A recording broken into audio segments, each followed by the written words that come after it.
D1. La solitude maternelle, un défi des sociétés contemporaines. Selon l'anthropologue et primatologue Sarah Blaffer Hardy, dans son ouvrage Mother Nature, A History of Mothers, Infants and Natural Selection, 1999, les femmes ne se retrouvaient presque jamais seules pour élever leurs enfants dans les sociétés ancestrales. Elles ont historiquement compté sur un réseau de soutien communautaire pour partager les responsabilités parentales. Lorsqu'une mère devait s'éloigner, que ce soit pour se reposer ou accomplir certaines tâches, elle pouvait s'appuyer sur des mères de substitution. Mères, sœurs, tantes ou autres membres de la communauté. Ce système de soins collectifs était essentiel au bien-être des mères. Cette réalité contraste fortement avec celle des jeunes mamans d'aujourd'hui. Dans nos sociétés modernes, les structures familiales se sont fragmentées, les communautés se sont distendues et ces alliés traditionnels sont devenus moins accessibles. Les femmes doivent ainsi assumer seules une grande partie des responsabilités liées à l'éducation des enfants, ce qui peut engendrer un sentiment de surcharge, de stress et de solitude. Imaginez un instant si les jeunes mamans d'aujourd'hui pouvaient encore compter sur des mères de substitution. Des voisines de confiance, des amis disponibles ou des membres de la famille proche. Une grande partie de la souffrance et de l'épuisement qu'elles endurent pourrait être atténuée. Ces alliés pourraient en prendre le relais, offrir un répit ou, simplement, écouter et partager des conseils. Pourtant, dans un monde où les liens communautaires se sont affaiblis et où les femmes sont souvent contraintes de jongler entre carrière, famille et responsabilités personnelles, cette solidarité fait cruellement défaut. Les travaux de Sarah Blaffer Hardy nous invitent donc à réfléchir à la manière dont nos sociétés modernes pourraient recréer ces réseaux de soutien, si essentiels au bien-être des mères. Car l'entraide et la coopération communautaire ne sont pas simplement des vestiges du passé, mais des éléments clés pour construire un avenir plus équilibré et épanouissant pour les femmes. D2. La violence des hommes. D.2a. La violence n'est pas une fatalité. Le biologiste de l'évolution, Robert Trivers, a montré que, dès lors que les femmes investissent davantage dans la reproduction que les hommes, grossesse, allaitement, soins aux enfants, cela fait de la capacité reproductive des femmes une ressource rare et précieuse, suscitant une compétition intense entre les hommes pour y accéder. Cette compétition est à l'origine de nombreux comportements majoritairement masculins, y compris la violence envers les femmes et entre les hommes eux-mêmes. Le féminicide en est une manifestation tragique. Comme l'a résumé la féministe darwinienne Grit van der Massen dans une chronique parue dans le quotidien de Standard, ce phénomène peut en effet être vu comme une réaction extrême dont le risque est particulièrement accru lorsqu'un homme est quitté par sa partenaire. Cela illustre de manière frappante les liens entre violence masculine et protection des investissements reproductifs. Pour les hommes, la perte d'une partenaire peut inconsciemment représenter une menace à leur succès reproductif, surtout si celle-ci est en âge de procréer. Dans ce contexte, il pourrait être tentant de voir la violence des hommes comme une conséquence inévitable de mécanismes biologiques profondément enracinés. Pourtant, ce schéma n'est pas une fatalité. Les sociétés modernes ont les moyens de lutter contre la violence, principalement en créant un environnement pénal et moral où la violence est systémiquement réprimée. Il est malgré tout crucial de reconnaître, comme nous allons le faire, que la violence des hommes peut être exacerbée dans certains contextes, tels que ceux où les hommes ont un accès très inégal aux partenaires féminines. D.2b. L'accès inégal aux femmes, un facteur aggravant. Qu'on le veuille ou non, la violence des hommes entre eux ou des hommes envers les femmes peut s'intensifier dans des contextes où l'accès aux partenaires féminines est limité ou inégalement réparti. Ce phénomène est particulièrement visible dans les sociétés polygames, où une minorité d'hommes dominants monopolise les relations avec de nombreuses femmes. Cette dynamique ancré dans des mécanismes évolutionnaires, peut exacerber les tensions sociales et augmenter les risques de violence. Cela ne nous concerne pas, nous qui vivons dans une société monogame, pas si vite. En réalité, dans une société où les hommes les plus dominants enchaînent les relations avec de jeunes femmes en pleine fenêtre de fertilité, la compétition pour l'accès aux partenaires est aussi féroce que dans une société polygame au sens classique du terme. Les hommes qui ne parviennent pas à attirer de compagnes peuvent se sentir tout autant dévalorisés et humiliés, ce qui peut les pousser à adopter des comportements agressifs ou à recourir à la coercition pour obtenir ce qu'ils considèrent, inconsciemment, comme un droit reproductif. Cette situation crée un cercle vicieux. Plus les hommes dominants monopolisent les femmes, plus la frustration des autres hommes augmente, ce qui peut entraîner une hausse de la violence. Cette problématique a notamment été décrite par le journaliste Robert Wright dans son essai The Moral Animal. Why We Are the Way We Are, The New Science of Evolutionary Psychology, 2004. Ce sinistre constat ne doit pas nous conduire à la résignation, mais à une prise de conscience collective. En comprenant les facteurs qui exacerbent la violence des hommes, nous pouvons sans doute mieux agir pour les désamorcer. D2C. Réflexion à travers une scène de film controversée. Sergio Leone, réalisateur du chef-d'œuvre. Il était une fois en Amérique, 1984, a suscité de vives controverses avec une scène qui dépeint un viol. Selon lui, il ne s'agissait pas d'un viol, mais d'un cri d'amour provenant du personnage principal de Noodle, comme le relate Christopher Freiling dans le livre Sergio Leone, Quelque chose à voir avec la mort, 2018. Cette interprétation a provoqué un débat intense, car elle semble minimiser la gravité de l'acte commis par le personnage de Noodle.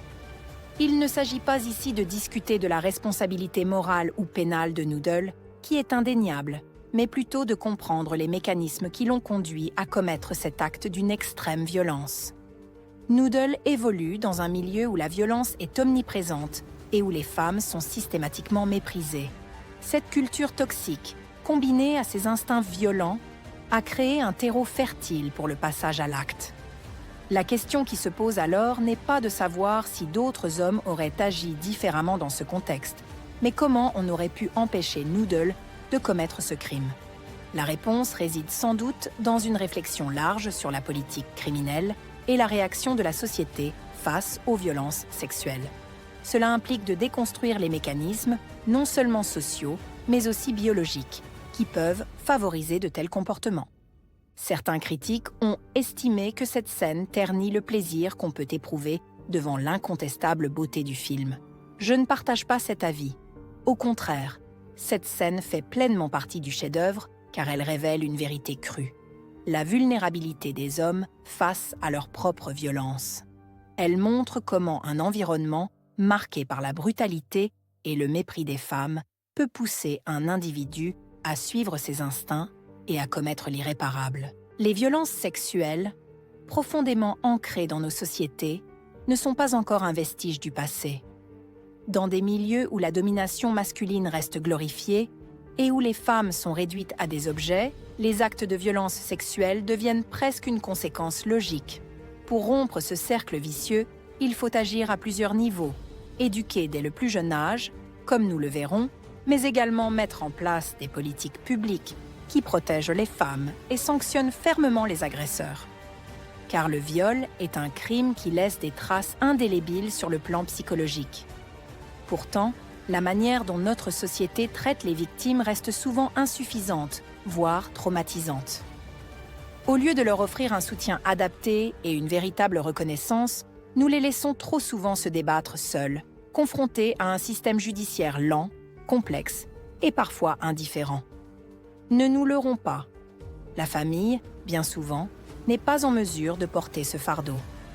Les réactions des proches peuvent être imprévisibles, allant du déni à la culpabilisation, en passant par une indifférence qui blesse autant que le crime lui-même.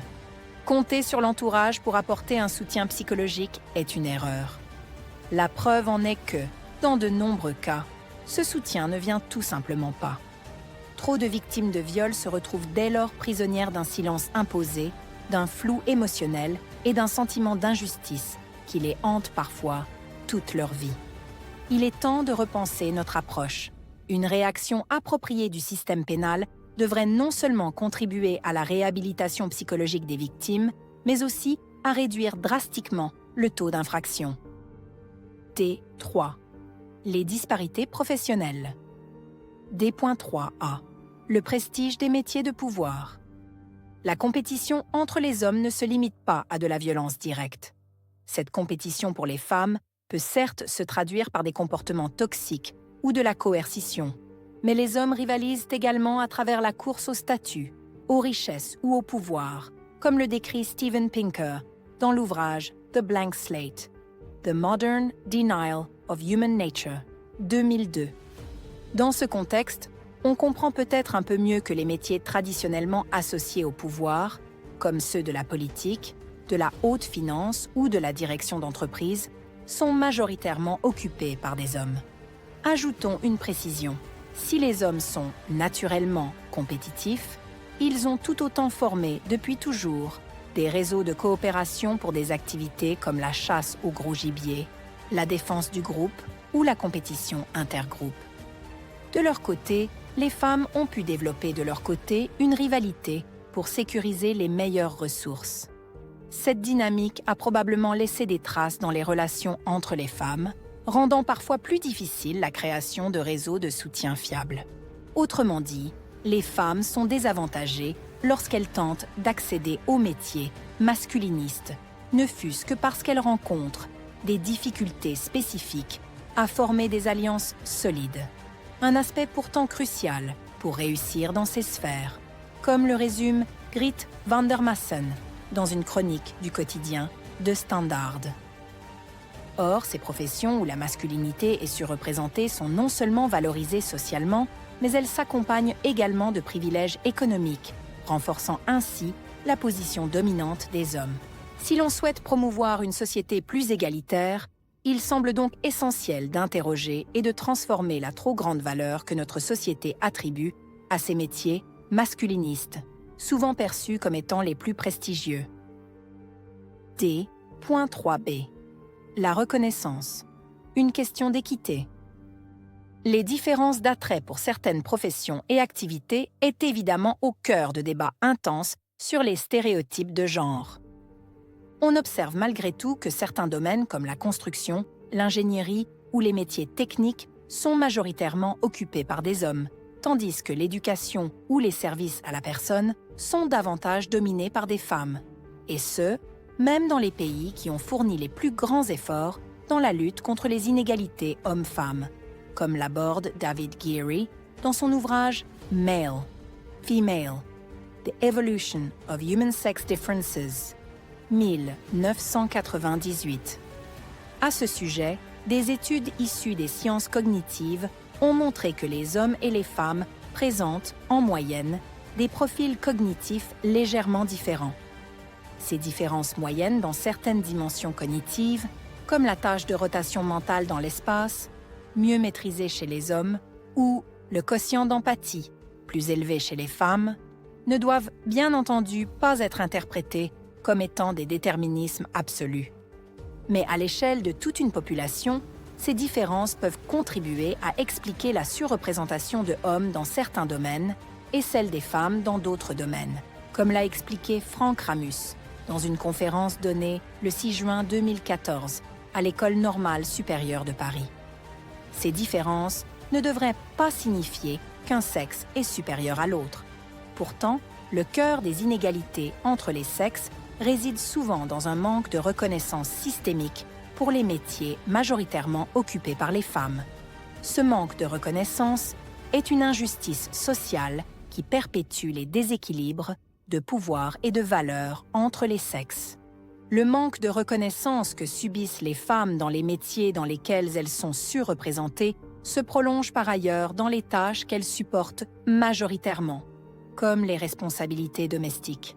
Dans ces domaines qui accaparent temps et énergie, La contribution des femmes est trop souvent considérée comme acquise, sans aucune compensation, ce qui renforce leur insuccès dans les professions jugées les plus prestigieuses. Les conséquences de ces injustices sont tangibles. L'estime que les femmes ont d'elles-mêmes et leur indépendance économique, pourtant cruciale pour permettre aux femmes de s'extirper de relations malsaines, notamment en pâtissent.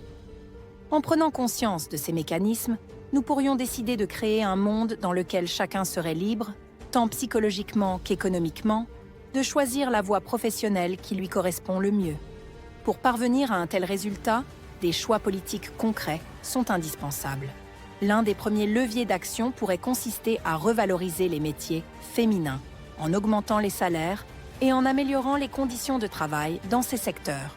Ces métiers étant souvent les plus essentiels au bon fonctionnement de la société, on inciterait au passage davantage de personnes, tous sexes confondus, à s'y engager. D. 4. 3 portraits de femmes au destin tristement ordinaire. Les 3 récits qui suivent cherchent à mettre en lumière les dynamiques complexes et souvent invisibles qui ont été évoquées ci-dessus et qui façonnent la vie de quantité de femmes. En explorant leurs expériences individuelles, ils reflètent des défis structurels persistants, tout en invitant à une réflexion profonde sur les transformations sociales nécessaires pour bâtir un avenir plus équitable, inclusif et épanouissant pour toutes. 10.4a. Marie, quand l'instinct survit au traumatisme. L'enfance de Marie a été brisée brutalement. Violée à l'âge de 11 ans, elle a vécu une expérience d'une violence indicible, sans que ses parents ne réagissent. Devenue adulte, Marie s'est mise en couple. Même si son couple a rapidement été fragilisé par les retombées de son traumatisme, Marie a ressenti un besoin presque viscéral d'avoir un enfant. Ce désir, inexpliqué et insistant, l'a poussée à franchir ce cap. Lorsque sa fille est née, le couple de Marie a volé en éclats. Bien que profondément dégoûtée des relations amoureuses, elle a pourtant continué à ressentir une pression intérieure, celle de se faire belle, de soigner son apparence non pas par plaisir mais pour attirer les faveurs des hommes. Aujourd'hui, Marie élève seule sa fille, assumant à la fois le rôle de mère et celui de parent unique. Cette situation, bien qu'épuisante, ne semble pas éteindre cette pulsion inexplicable qui la pousse à se montrer séduisante, comme si elle cherchait toujours, inconsciemment, à attirer la protection d'un partenaire pour elle et sa progéniture. Marie incarne une réalité troublante, celle d'une personne déchirée entre les cicatrices de son passé et les impulsions d'un instinct de séduction qui semble indestructible. Son histoire nous invite à réfléchir sur la complexité de l'être humain, où le biologique et le social s'entremêlent, parfois en dépit de la raison ou de la volonté. D.4.b. Nora, l'éternelle quête du grand amour. Nora est une jeune femme dont la beauté et le charme ne passent jamais inaperçus. Dès son adolescence, elle a su qu'elle avait un pouvoir, celui d'attirer les regards, de susciter l'admiration et de faire battre les cœurs. Pourtant, derrière cette façade de succès et de confiance en soi, se cache une quête incessante et douloureuse, celle du grand amour.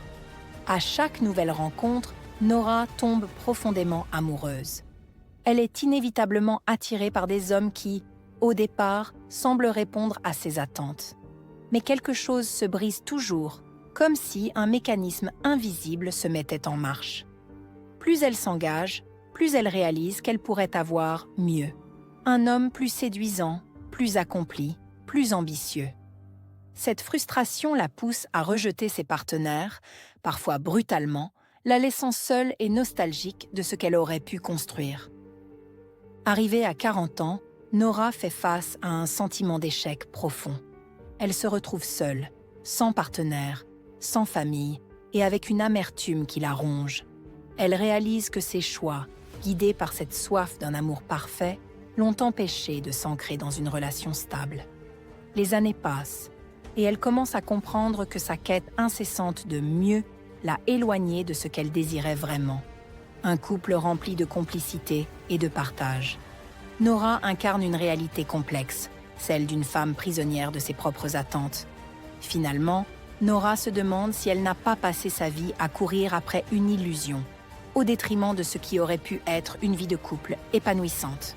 Son histoire soulève des questions non seulement sur la difficulté à trouver un équilibre entre l'idéal et la réalité, mais également et surtout sur la manière dont notre biologie façonne nos désirs et nos insatisfactions. D.4. C. Élise. Une vie sous pression. Élise a toujours été une élève modèle. Brillante et disciplinée, ses études de droit ont été un succès et elle a dans la foulée intégré un prestigieux cabinet d'avocats. Tout semblait lui sourire. Une carrière éblouissante, un partenaire rencontré au travail et une famille qu'elle a construite avec soin. Pourtant, derrière cette façade de réussite, Élise lutte contre un vide intérieur qui ne cesse de grandir. Elle a choisi sa carrière pour répondre aux attentes de ses parents, qui admirent le prestige de cette profession. Mais très vite, elle réalise que ce prestige ne suffit pas à combler le vide qu'elle ressent. Le monde juridique dans lequel Élise évolue est un univers de compétition permanente, d'hypocrisie et de quête obsessionnelle de statut. Les hommes autour d'elle, y compris son partenaire, semblent naviguer dans cet environnement avec une aisance déconcertante. Pour eux, les relations de pouvoir, les jeux stratégiques et la course au succès sont une seconde nature. Pour elle, c'est un combat quotidien. Élise est épuisée. Les longues heures de travail, la pression constante de devoir performer, les attentes de ses clients et de ses collègues la pèsent lourdement. Mais ce qui la consume le plus, c'est la pression qu'elle se met à elle-même. Elle se critique sans cesse, se reprochant de ne pas en faire assez, de ne pas être à la hauteur. Au travail, elle se sent obligée de prouver sans cesse qu'elle mérite sa place, tout en naviguant dans un environnement qu'elle trouve dépourvu de sens. À la maison, elle se critique pour ne pas être assez présente pour ses enfants, assez attentive pour son partenaire, assez organisée pour gérer le foyer. De son côté, son partenaire semble moins accablé par cette pression intérieure, moins préoccupé par l'équilibre entre vie professionnelle et vie personnelle, et moins touché par la culpabilité de ne pas tout faire parfaitement. Pour Élise, chaque jour est une lutte contre ses propres exigences, une bataille pour répondre à des standards qu'elle s'impose sans en comprendre la raison. Malgré sa carrière prestigieuse, Élise finit par ne plus trouver aucun intérêt aux dossiers qu'elle traite, aux victoires qu'elle remporte. Tout lui semble futile. Elle a l'impression de ne rien accomplir de véritablement utile, de ne contribuer à rien qui ait une réelle valeur. Elle commence à ressentir un sentiment d'échec généralisé, comme si elle passait son temps à poursuivre des objectifs qui, au fond, ne lui apportaient aucune réelle satisfaction. Cette histoire souligne l'importance de considérer ses propres mérites et aspirations, plutôt que de se laisser guider par les attentes des autres.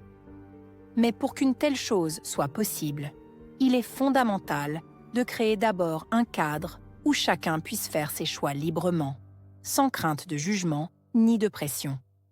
Cela nécessite une révolution des mentalités, valorisant la singularité de chaque personne et de ses contributions. D5. Le cas de l'Afghanistan, un exemple extrême du contrôle de la sexualité des femmes. Dans son ouvrage « La fabrique de l'humanité 2022 », l'anthropologue cognitiviste Pascal Boyer a notamment développé l'idée que, dans les sociétés qui oppriment les femmes, les hommes sont animés par une logique inconsciente mais puissante, protéger leurs ressources reproductives. Au cœur de cette dynamique se trouve une préoccupation universelle dans les sociétés humaines, l'incertitude de paternité. Pour un homme, investir ses ressources dans un enfant qui n'est pas le sien représente un coût biologique significatif. Ainsi, nos sociétés patriarcales ont développé des systèmes pour minimiser ce risque, à commencer par la valorisation, jusqu'à une certaine époque, de la femme au foyer. Mais dans certains endroits comme l'Afghanistan, ce contrôle de la sexualité des femmes aboutit à un extrême, à une vigilance collective, où chaque homme surveille toutes les femmes, même celles d'autres familles. Cette vigilance collective, qui représente pour chaque homme un meilleur rendement qu'une surveillance individuelle, garantit que toutes les femmes respecteront les normes de chasteté et de fidélité, préservant ainsi la certitude de paternité de leur mari. Les justifications religieuses jouent évidemment un rôle central dans la légitimation de ce contrôle. Les talibans instrumentalisent une interprétation rigoriste de l'islam pour présenter ces restrictions comme des obligations divines. Le port de la burqa, par exemple, est présenté comme un acte de piété, plutôt que comme un outil d'oppression. Mais pour les femmes, les conséquences de ce système sont dévastatrices. Privées de liberté, elles sont réduites à des objets dont la valeur sociale dépend de leur comportement sexuel. Leur mobilité est restreinte, leur éducation limitée et leur participation à la vie publique presque inexistante. Les infractions aux normes, réelles ou supposées, sont punies avec une violence extrême. Ce contrôle collectif crée donc un environnement oppressif où les femmes vivent sous la menace constante de la surveillance et de la punition.